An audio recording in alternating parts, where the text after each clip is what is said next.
I knew something was wrong the moment her eyes left mine and drifted to him. A small laugh. A whisper. Her hand brushing her dress as if wiping something dirty off it. Me. I felt it before I understood it. The shift. The quiet, precise moment a wife stops being a wife. It was during the toast. Her boss, Grant, lifted his glass and praised courageous leadership in the business world. She smirked. Not at him, at me. A slow, slicing smile she thought I wouldn't notice. Then her phone lit up. A message she tried too hard to hide. "You'll break the news to him tonight?" My name wasn't mentioned. It didn't need to be. Betrayal has its own vocabulary.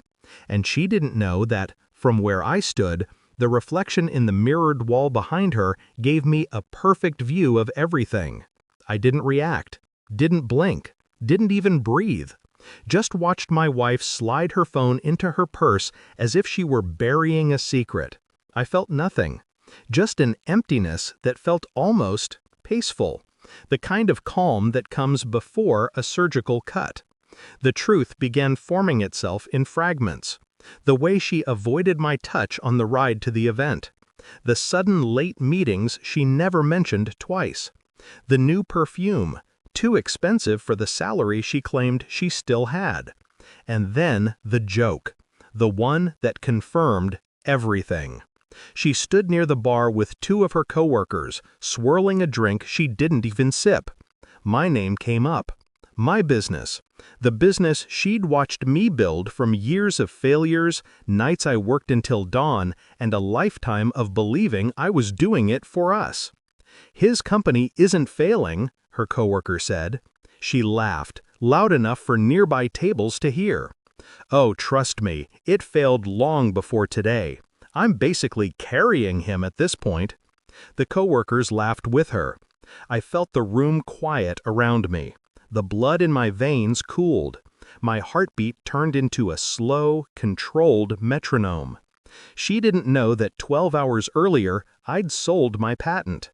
Not a small sale, not even a big one, a generational one. $173 million. Clear, clean, final. She had no idea. And I didn't plan to tell her. Not yet. Not until she finished burying herself. So I let her walk away with Grant when the event ended. Didn't stop her, didn't question, just watched her choose him. And she chose with such confidence, such arrogance, as if she believed I had nothing left to lose. The investigation was effortless. Her passwords were predictable. Her habits even more. Dinner receipts for two. Hotel transactions charged to her work travel card. Texts she deleted but forgot were still synced to the cloud. I read them all in silence. Her plans, her mockery, her excitement about upgrading her life. Every message carved something out of me. Not pain, not anger. Detachment. The kind you feel when you finally see the truth without distortion. She came home late the next evening, smelling like his cologne. I didn't ask anything, just nodded, set her food on the table, and watched her eat in fake exhaustion. Inside, I was documenting every detail, every lie, every opportunity she thought she had. I waited a week before pulling the final thread. The divorce papers, the financial disclosures, the signed patent sale documents, all lined up in a neat folder, a quiet execution. When I confronted her, I didn't raise my voice. I didn't ask why.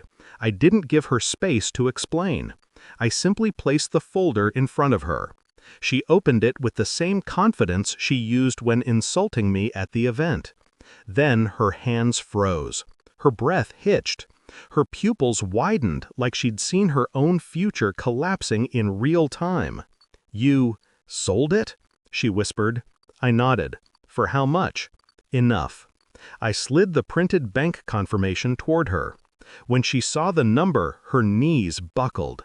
The exact moment her world ended, I felt nothing. And then her lawyer got involved. Threats, claims, demands for marital contribution.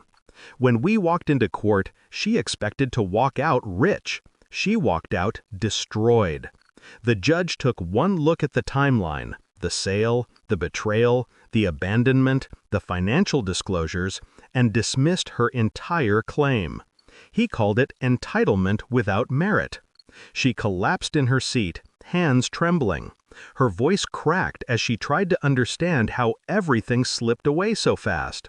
I didn't gloat, didn't smirk. I simply stood, walked past her, and whispered, "You made your choice before I made mine." Her eyes followed me with the panic of someone drowning. I felt nothing. I left the courthouse alone. The air felt colder, cleaner. People think freedom comes with celebration. It doesn't. It comes with clarity, with the realization that sometimes the most brutal revenge is silence, and a door closing for the last time. And as I walked away, I realized something final. She never destroyed my life.